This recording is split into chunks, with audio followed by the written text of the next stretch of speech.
It's ghetto. The song go, the song ghetto. Ay, it's ghetto, baby. But we don't settle, baby. No, I'm missing all the beats. But it's alright. You know how that original flight put the words on the paper. Maybe best time better save them for later. Yeah, I need to save my rhymes because I don't really got the time. My mind be gone, my time be blown. Look up and the seeds that I've sown, they flourishing. Yeah, cause God is forever nourishing. I make up anything. I make up anything. That it's a bunch of mess. Just like this podcast, let's get into this mess, as my husband likes to call it, the morning mess. Hey. What's up, guys? That rhyme was all over the place, right? What's new with me? Today I cleaned my house and we took our dog to the bar. Well, my husband took the dog to the dog park. I stayed in the car and watched them play. And yeah, that's about it, y'all. Try to get some sleep. I finally started watching that Quiet is on Set thing about Nickelodeon and stuff, and it's pretty messed up. It was just literally showing how that Dan Snyder dude was pretty much a jerk to work for. He made two women share a salary. He was pretty much, a lot of the writing made the kids kind of almost like in pornography situations where he had them like splattering stuff on themselves that looks in a sexual nature.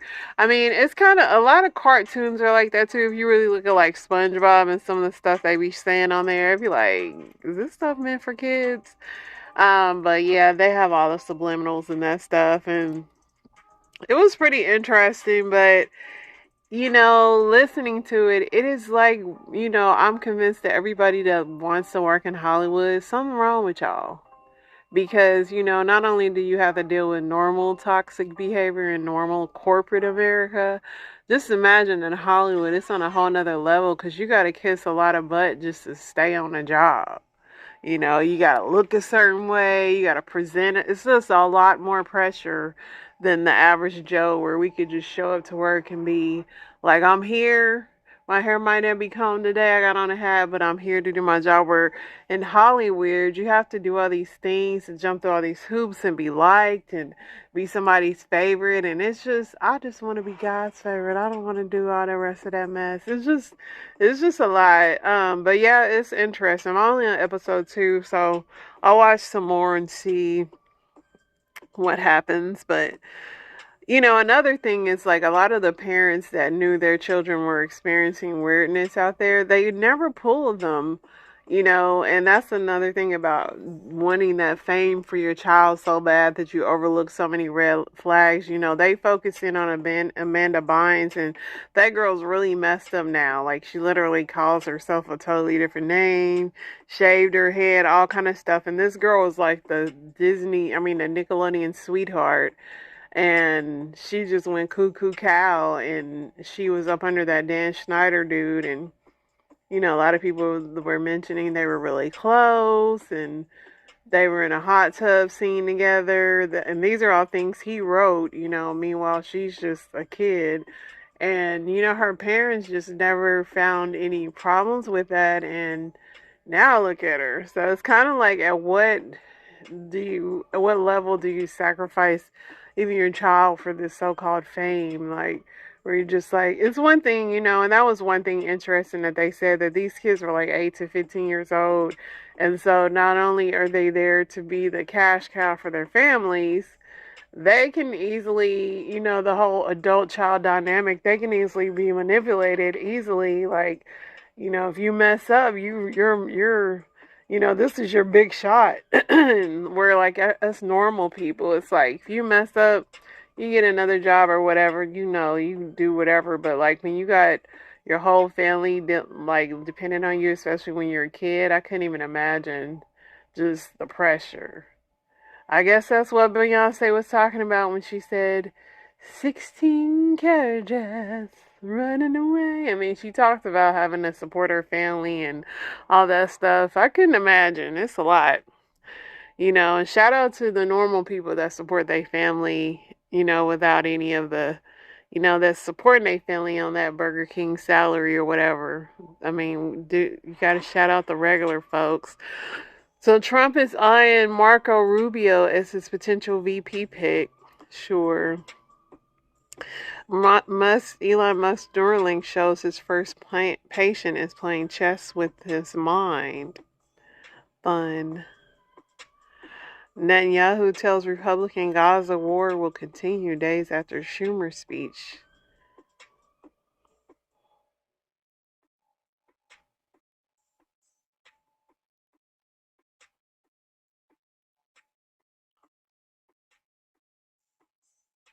This is crazy. This high school teacher is accused of having sex with 12 boys and was turned in by her mother.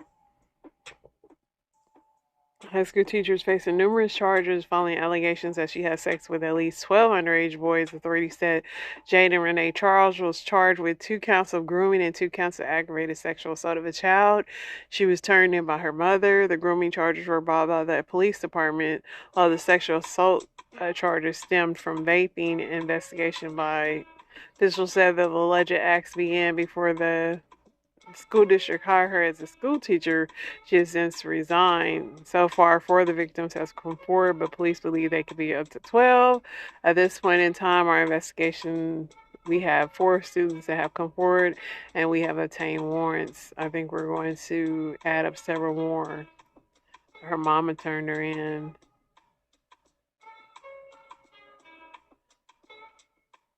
Bruce Springsteen is back touring after his health scare.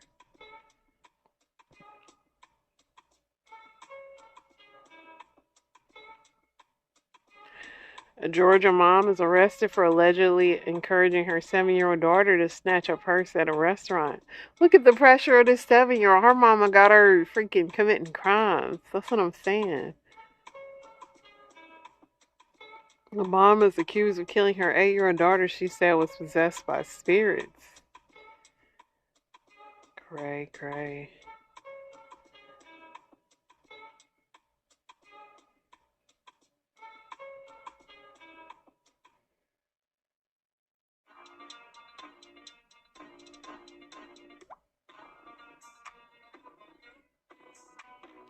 After a handcuff riot in the back of a police van, a man was left paralyzed and needed his legs amputated. That's crazy.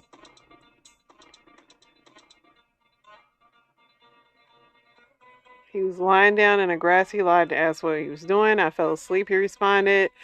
Um, then the officer said they would give him a ticket.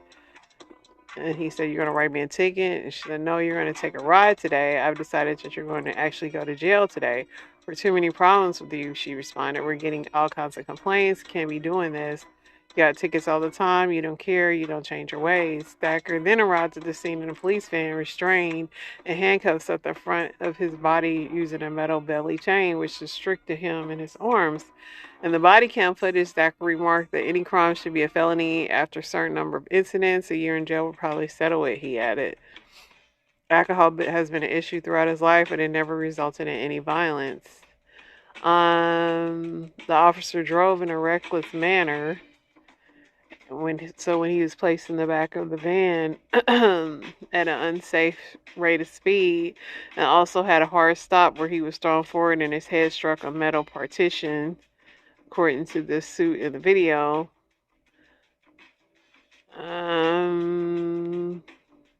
He suffered spinal cord injuries that left him a quadriplegic, or paralyzing all of his limbs and resulting in the amputation of both his legs above the knee.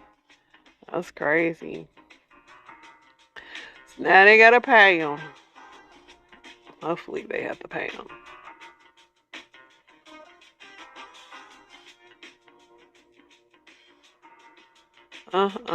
Florida City Commissioner is accused of spending a 96-year-old's money on a facelift in hotels.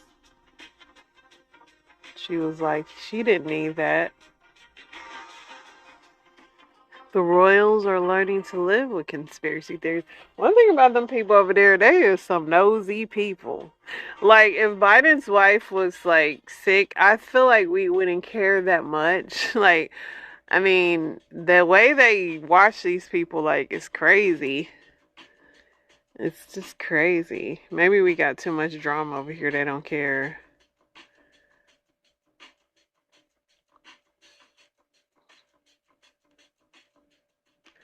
Fox and Newsmax are losing patience with GOP's Biden's hearings.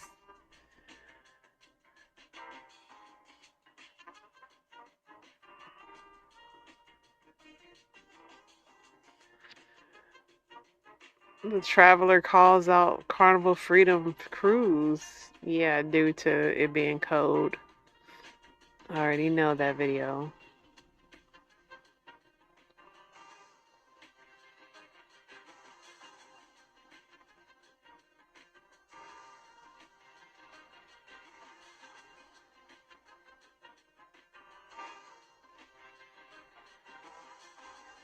Georgia executes its first prisoner since before the pandemic.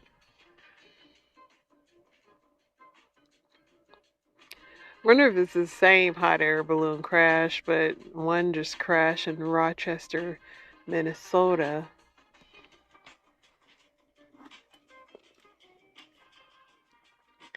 A shipping billionaire was intoxicated when she drowned in her Tesla. Dang, she was a billionaire?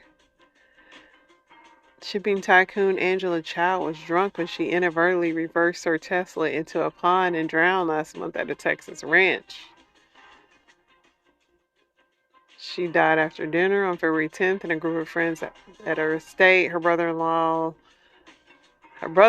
Mitch McConnell, cited the tragedy in his resignation speech. So she was Mitch McConnell's sister-in-law.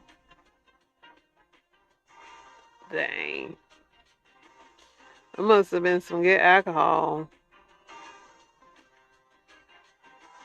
She was married to a billionaire. Her and her sisters really married up in life. One married old turtle man, Mitch McConnell, and she married a billionaire. Wow.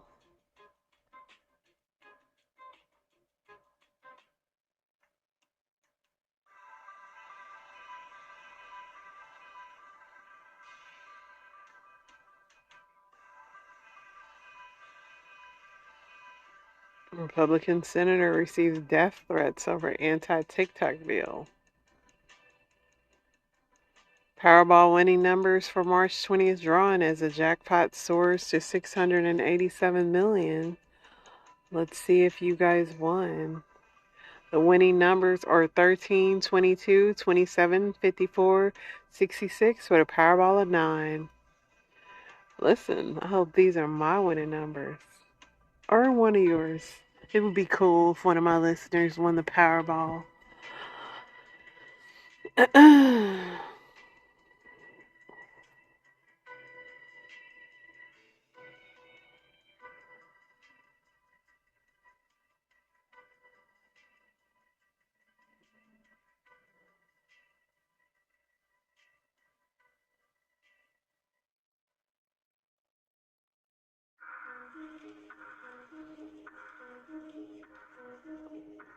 I hate this creepy music. Sorry. It just creeps me out too much. I don't know why. I can't. Too creepy. Too creepy. So with y'all on this sad music. Blanket Jackson filing to block grandmother no estate money for appeal Now Blanket actually looked like his daddy. He looked like he got some sperm from old Mike. Michael Jackson's family is involved in a complex legal battle, and they're not all on the same side because MJ's son Blanket is trying to stop his own grandmother from using estate money in her ongoing fight. Here's the deal: Blanket, MJ's youngest son, whose real name is Biggie Jackson. I never knew his name. Begi. Filed documents this week obtained by TMZ asking the court not to allow his grandmother, Catherine, to use Michael's estate money to fund an appeal of a previous ruling.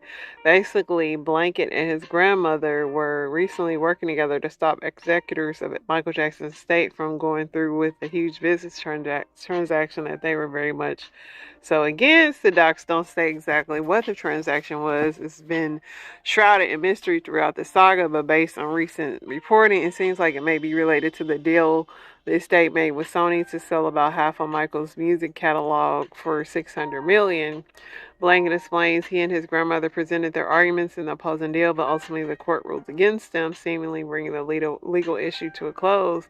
However, Catherine decided to appeal the ruling, a move Blanket says he doesn't want any part of, and more importantly, he doesn't want his father's estate paying for her legal bills. As you know, he's an heir, so that cash is pretty important to him. The way Blanket explains it in the docs, the appeal has little chance of winning, and he says he doesn't think it truly benefits the beneficiaries of the trust to continue the fight, so he simply doesn't want the state to foot the bill for it, something Catherine wants. Blanket also asked the court to use its best judgment to grant Catherine reasonable attorney fees incurred from the pre-appeal battle, which he agrees she's entitled to, at least in a certain extent. It's unsurprising Blanket's filing against Catherine just yesterday. Executors of Michael's estate reportedly claimed that she receives a second seven-figure allowance for the year, money Blanket presumably would rather she used for the appeal instead of the estate's dough. Seems like the family's not totally seeing eye to eye on this when the judge has yet to rule. I mean, she's trying to say Michael's music. I get it. I get it. Beyonce and his wife are out eating cheesecake.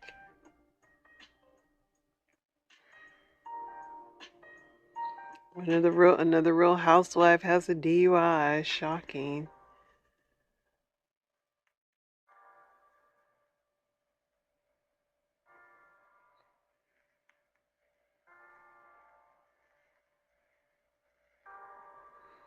Erykah Badu is claiming Beyonce is stealing her look.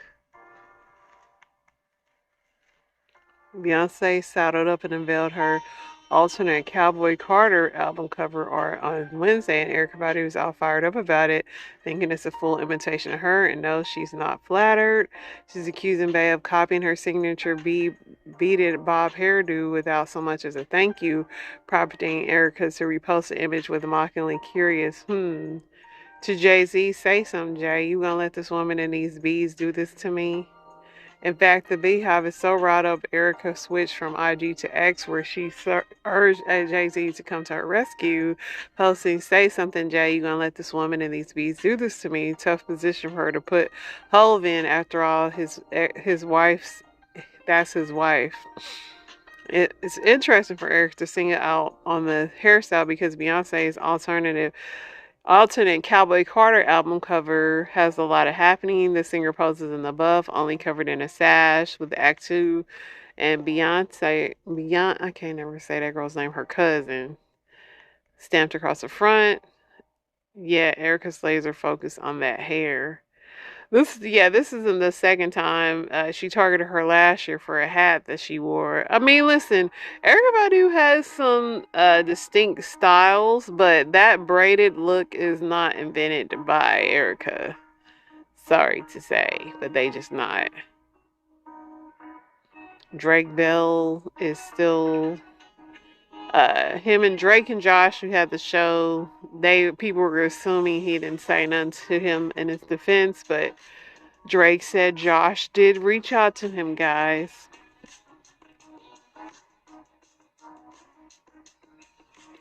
Aaron Rodgers was almost a Jeopardy host, ex-producer says. Aaron Rodgers, I don't know why, he just seemed like he has no personality to me at all.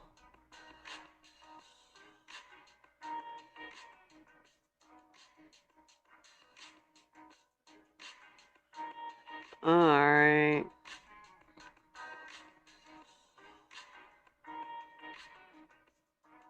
Jonathan Majors still working out.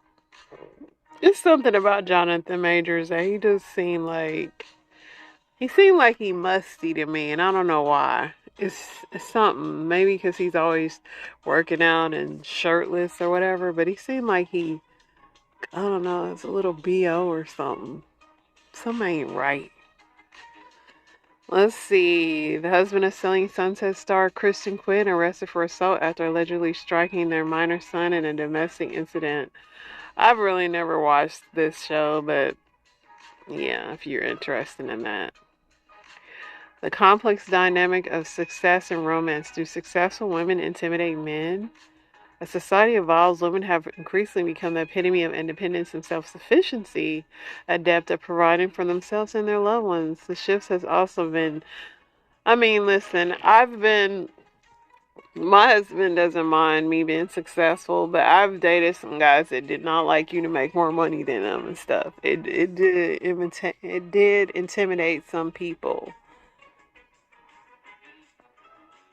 Larson, Marcus Jordan have broken up again. I think they realized nobody really cared about they relationship.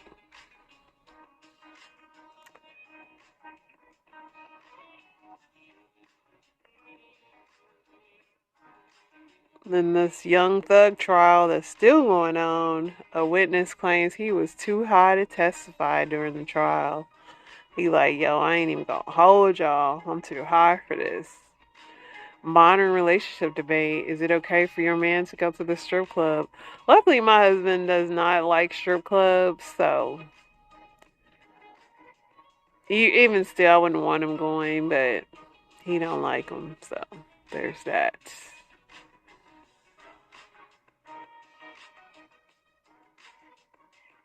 All right. Let's see if Dear Abby has anything interesting today. The news has been kind of dry, which is good.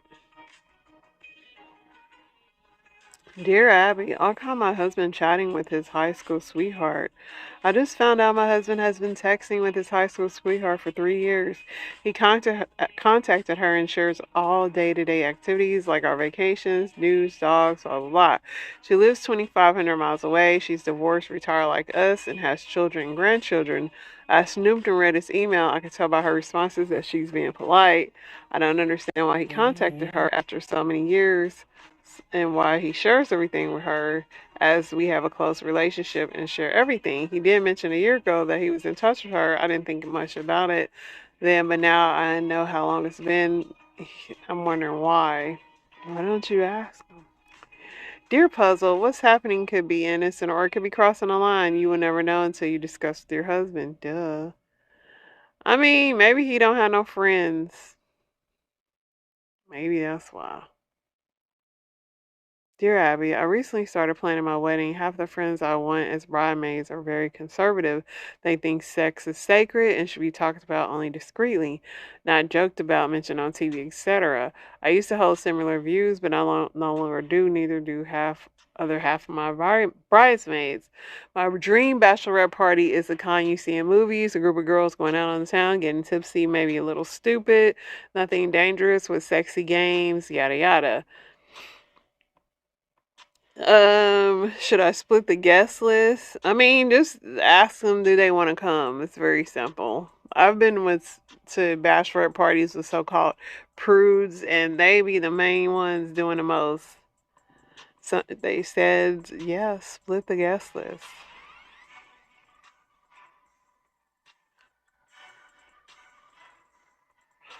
All right, y'all. I think we gotta get into the Reddits because that's it on the news. We ain't gonna force it. You know what I'm saying?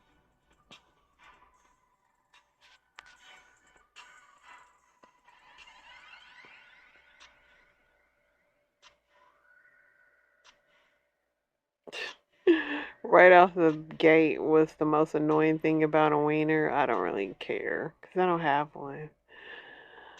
Uh,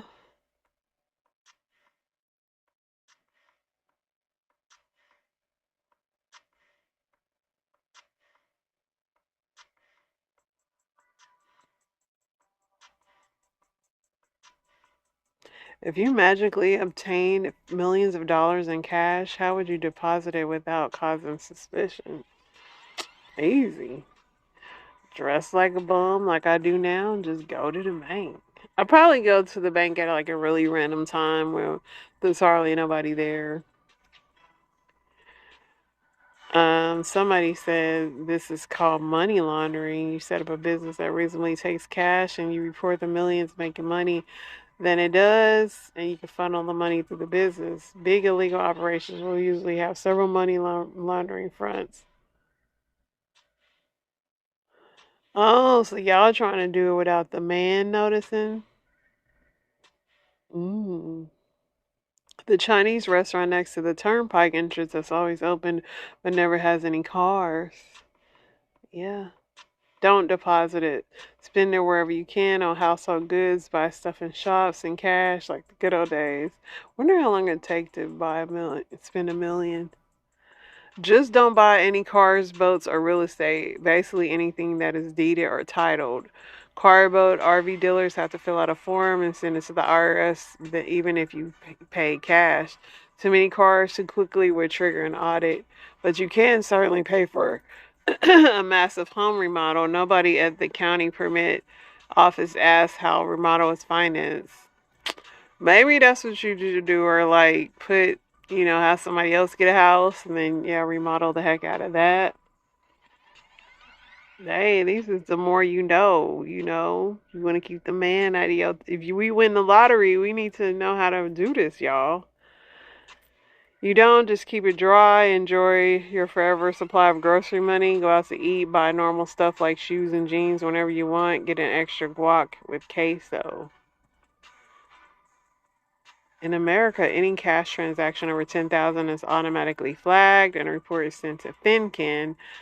Thing is, they get so many reports every day that they don't look at 99% of them. The law came out in 70s, I think, when 10,000 was a lot more. They've never updated it. Yeah, I think 10,000 is so ridiculous. Like, update it. However, if you try to avoid that report by only doing 9,000 a day or something like that, that gets flagged as structuring, which also gets reported. And those reports are more likely to be investigated. They just really want to know, be nosy. Somebody said try farming. You can pay cash for all kind of stuff. What if you get an under the table house, I wonder?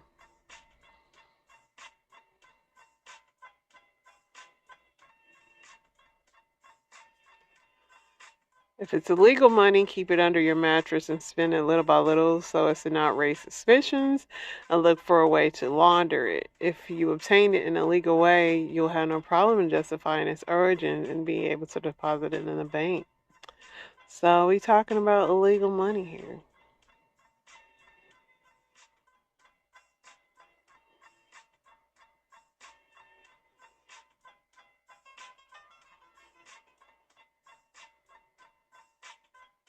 What's an inexpensive thing only rich people have or do?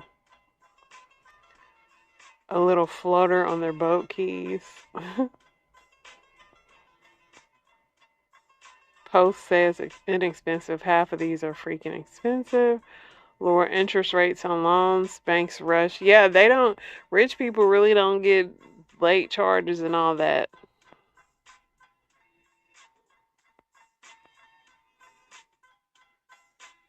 They get a lot of free stuff. They often get brand deals, so they get free crap all the time.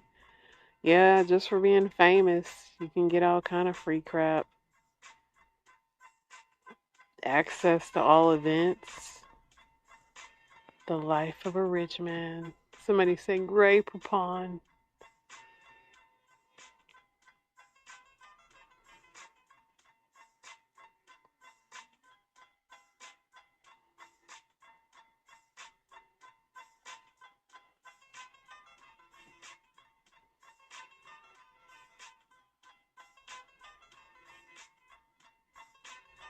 What has to do with Americans too often expect their kids to leave homes at 18? That's a weird structured sentence, but yeah, a lot of families do expect their kids to move out at 18. I personally don't have that rule for my boys. I mean, I want them to have some kind of like be able to take care of themselves to where if something happens to me, they're not dependent on me, but I don't have that rule like you have to move out at 18. As long as you're working and going to school, that I'm not tripping with you.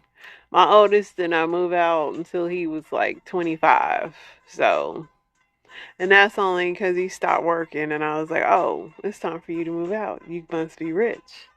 So I kind of pushed him out the nest, but I don't have that rule. I think it's a crazy rule, actually. And I left at home at 17. Not that I got put out, but I just was trying to get up out of there. But yeah, I do think it's a crazy rule. Somebody said my experience upon returning home from high school graduation, my mother was informing me that she'd be changing the locks in a week. Her rationale was that I was 18 and educated, so her job was done. This was in the U.S. during the 70s. People still be trying to pull that. The general line of thinking has pretty much evaporated by the end of 2000s. At least in most of the country, there's just no way it's doable in the vast majority of places just starting out. Yeah. And they still got minimum wage like way behind. Some people are saying not really true anymore. Living with your parents in adulthood is very common now.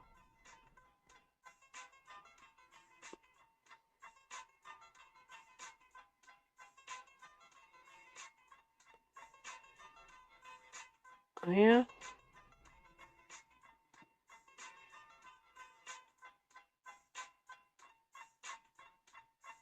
What is something you used to strongly believe but you don't anymore? The internet and free flow of information will bring positive change. Yeah. Everybody got an opinion on everything now. I used to believe that most people were good. There are still some good people left in the world. That equal justice under the law is real. I used to think that like my age now that I am about to be 47, I used to think that was so old and it's not. Like I'm realizing like I'm still young, so I still stay in shape and work out and crap. It's just crazy. I'm like I don't feel my age. And when I was younger, I used to think this age, I'm getting close to 50 and I still feel young. I still feel like I have vitality still. And so I mean, yeah, life's not over after 40. Still going. That our leaders are smart, academic integrity, good things happen to good people, life after love, studying hard and getting a degree will get you a well paying job, and magic. Most people have ethics and morals. Voting changes things.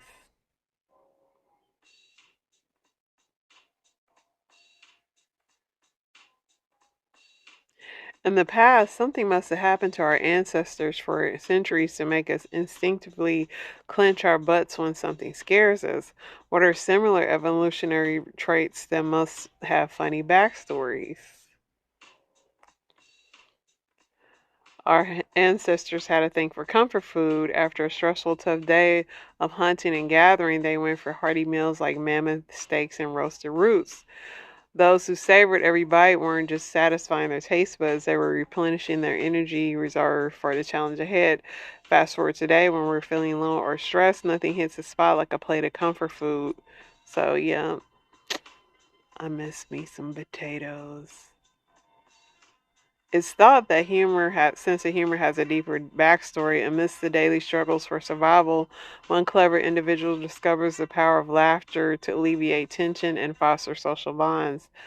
Yeah, I believe in laughing every day. I try to find something to laugh at every day. It's very important. The sweet tooth. Imagine our ancient ancestors foraging for food in the wild. Their senses are hiding to detect sources of nutrition. One fortunate individual stumbles upon a patch of ripe, sweet berries, triggering a surge of pleasure in their brain. Over time, those with a preference for sweetness thrives as they are more likely to consume energy-rich fruits and survive periods of scarcity. Thus, the sweet tooth became a cherished trait passed down through generations. We weren't the only homos back then.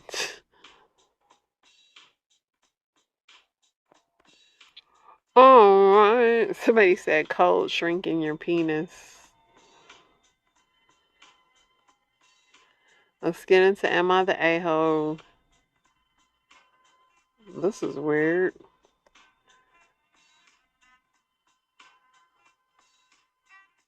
I don't know where the original one was. So I guess this girl was, I don't know. She has an update. So I get home from social. The thing is, the update is, am I the a-hole for not wanting my mom's boyfriend anywhere near my vagina? And this is her update. So I get home from school today, and my mom is waiting in the living room for me, sobbing. Her boyfriend, the creep, is standing right next to her. For background, for the past 2 years, she's been a really religious, born again Christian type, no boys, curfew, whole 9 yards. I've never had sex or a boyfriend. So in between sobs, she tells me that creep talked to her today and told her that based on my symptoms, heavy bleeding and period cramps, and my disrespectful behavior, he's sure that it's from having sex. Not even an STD, but from having intercourse that was so intense it injured my insides. I've literally never heard of this, and I looked it up later, and it's not even a thing. Meanwhile, the creep is sitting there mostly silent, nodding along with my mom saying, I tried to get a word in, but that's when the creep started on me, telling me don't even bother denying it. I've been a gynecologist for over a decade. Oh, I guess he's a gynecologist. I know this when I see it. Yada, yada, yada. My mom then starts yelling at me like, how could you do this to me? And so on and so forth. She's convinced I've gone out having sex with boys from school. I've literally just been seeing 2 or 3 friends I have. So then they explained they decided to gather some consequences for what I allegedly did, that I'm grounded. They're going to switch out my iPhone for a dumb phone so I can't use social media. I'm not allowed to see my friends. This is the effing crazy bit. The creep is going to perform a weekly purity test, invasive vaginal exam to make sure that I'm not actively having sex until they can trust me again. And the first one is going to be this weekend. Yeah, you probably need to go ahead and call CPS, my friend. Because your parents is tripping. Somebody said call the cops and CPS and social services. Doctor license will be removed. Yeah, if you just even threaten that, honestly, I wouldn't even do that. I'd just go to school and tell them what's happening so you don't alert them, because they might try to pull you out of school.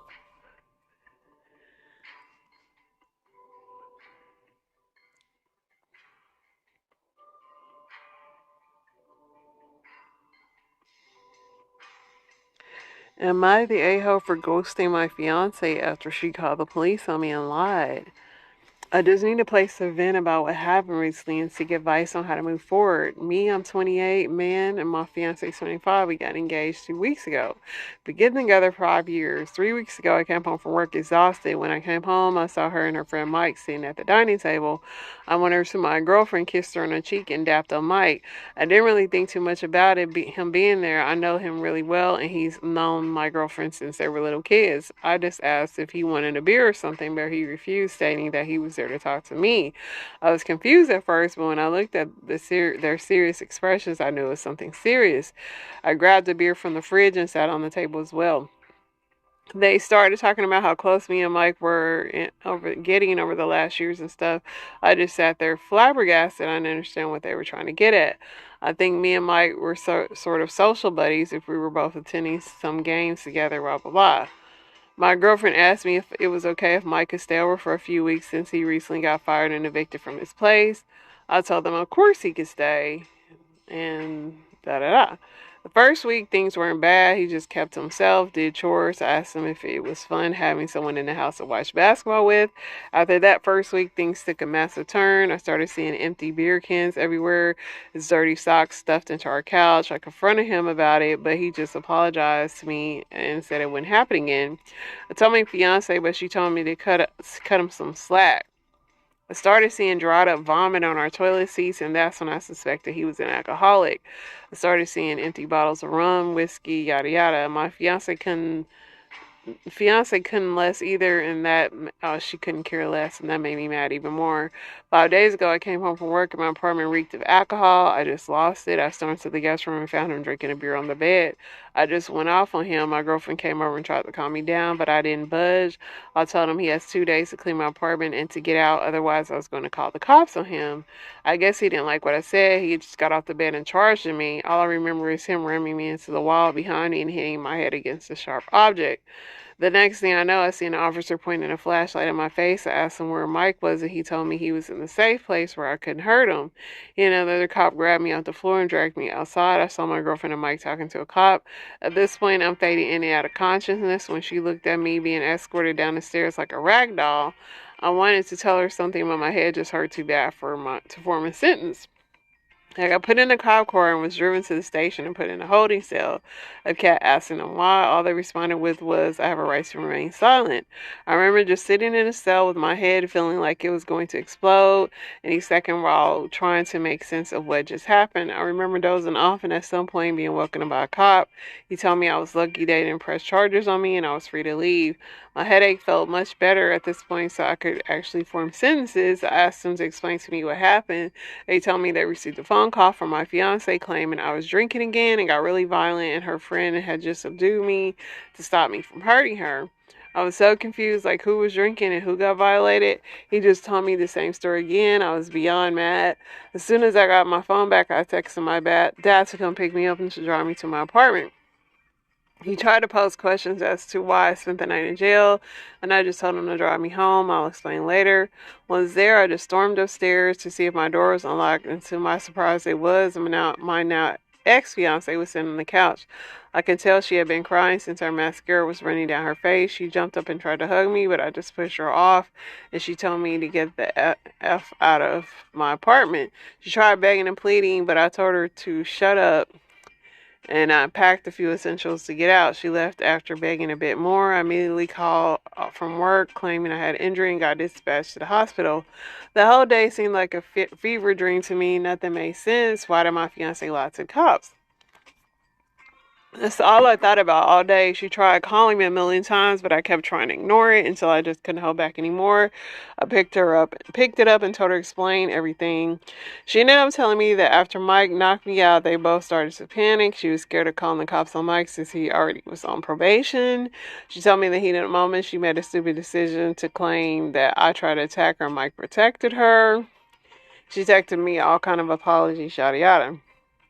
After I started randomly throwing up, I went to the hospital the day after and found out I had a concussion and would be forced to stay home for the next month.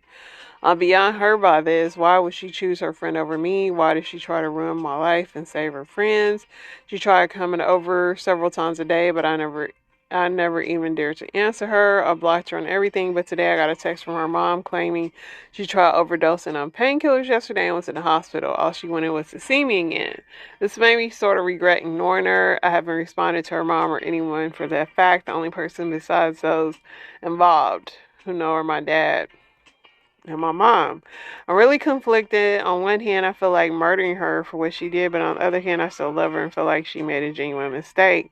I don't know how you feel that. You went to jail and you got a concussion and no. My life is a effing mess, and by erasing the last 5 years, it would probably just make me end it all.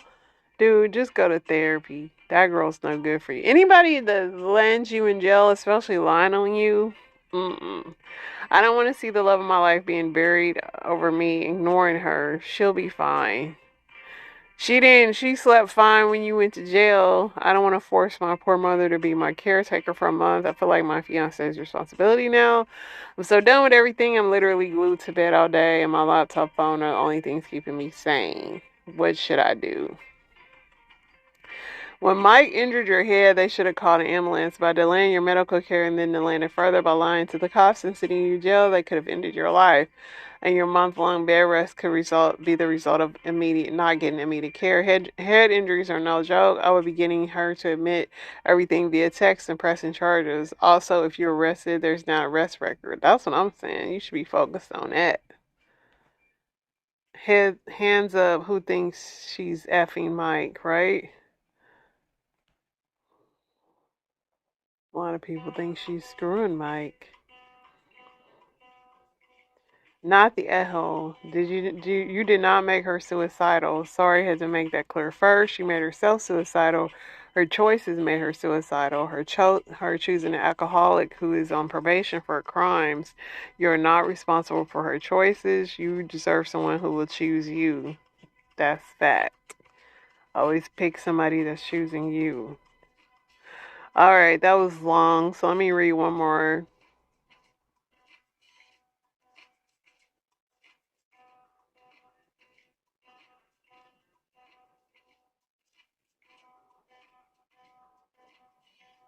Am I the a-hole for not wanting to hear about my wife's hallpass hookups?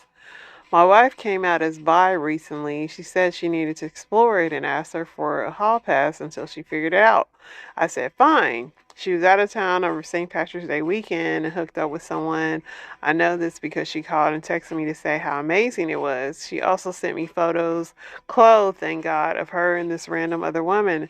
I asked her to stop sending me those texts and photos, told her I did not want to hear anything about it, and deleted the photos from my phone. When my wife got back home, she was furious. She said I was keeping her from fully expressing her sexuality and that this hookup was an important experience for her. She said I was being emotionally abusive and committed by erasure. I've tried monogamy before. It's completely not for me. My wife knows this. We have talked about it before. Oh, non-monogamy before.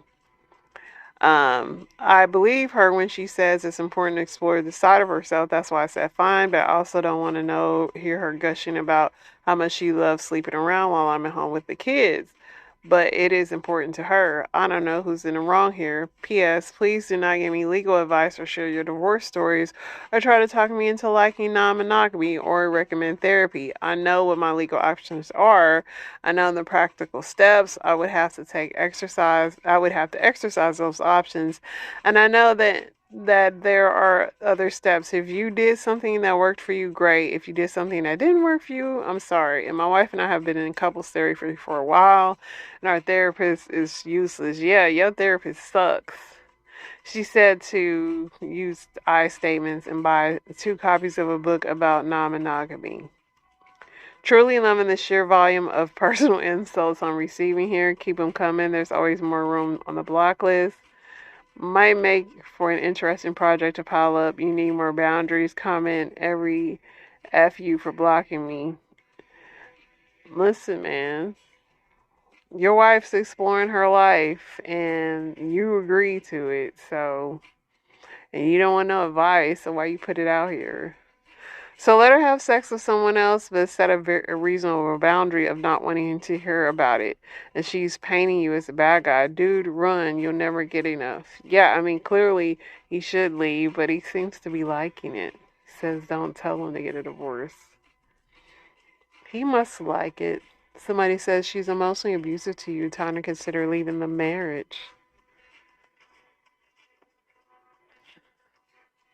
Somebody said your wife's an a-hole, not bi. Yeah, she's selfish, but this is the thing: when you give people a little slack and they realize they can get over on you, it's 50-50 that sometimes they gonna take, and you give them an inch, they gonna take a mile.